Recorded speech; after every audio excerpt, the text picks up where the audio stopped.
So let's move on to Judge Dennis Davis, who sort of doesn't need an introduction, but he's got quite a good pedigree. I've seen Wits, UCT, and Cambridge on the background before he became a judge, as professor and as student, and feel free to join.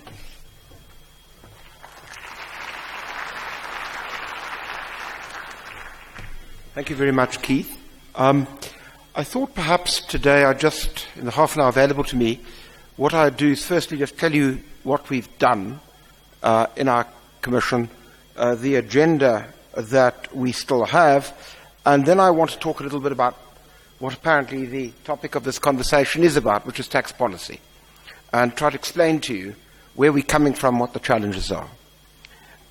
So far, in the roughly 2 years that we've been in operation, our committee, which I should hasten to say is a part-time committee, none of us are full-time, which of course has its own challenges, we have produced the following reports. We've produced a series of reports with regard to base erosion and profit shifting. My colleague, Professor Gutu, who's here, I'm deeply indebted to her for all the work she's done in that regard. We've produced a very detailed normative framework report, which has been peer-reviewed by a series of economists, both in South Africa and overseas. We're now on to our second report on small and medium-sized businesses, which we're trying to finalize. We've produced a report on VAT.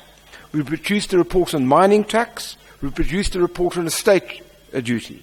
Many of these reports, as you know, are in the public, they're all in the public domain, and many of them we've called for comment, and we invite you to, many of you have made comments, those of you who wish to, please to do so. We've tried to accommodate public hearings of a whole range of groups, and that's terribly important in promoting a dialogue, which I'll come back to.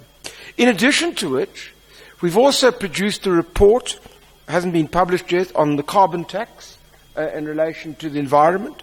We've even produced a detailed memorandum on the Border Management Control Act because it deals with questions of customs and has some implications. We are, apart from all of these, and in a sense having to review many of these reports pursuant to the feedback that we get, which includes the estate duty report that I know some people have told me very good at, promotes their work and has had a redistribution of income from the taxpayer to the tax advising community. Obviously, that's going to be subjected to further scrutiny, as are the others. But in addition to which, we've also got to produce a report on incentives. I noticed that Mr. Van Rooyen had spoken at some length about incentives this morning, and rightly so. And one of the things one has to do is to test whether one gets one's bang for a buck, to what extent the incentives that we have are targeted properly, and whether in fact they are promoting the kind of economic objectives that the country sorely needs. We also have to deal, therefore, with corporate tax. We're dealing with the whole PBO sector, the non-governmental sector, if you wish.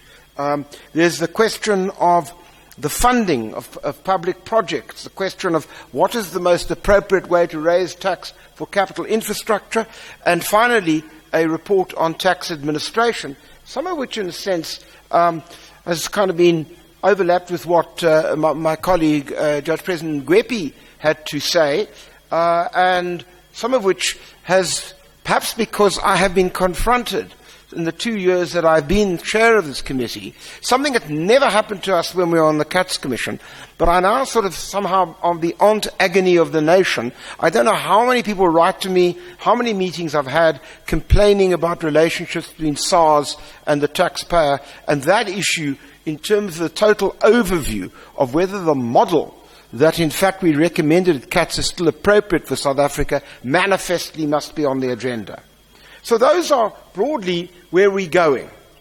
But what I wanted to talk a little bit more about is tax policy, because that's really the major issue which confronts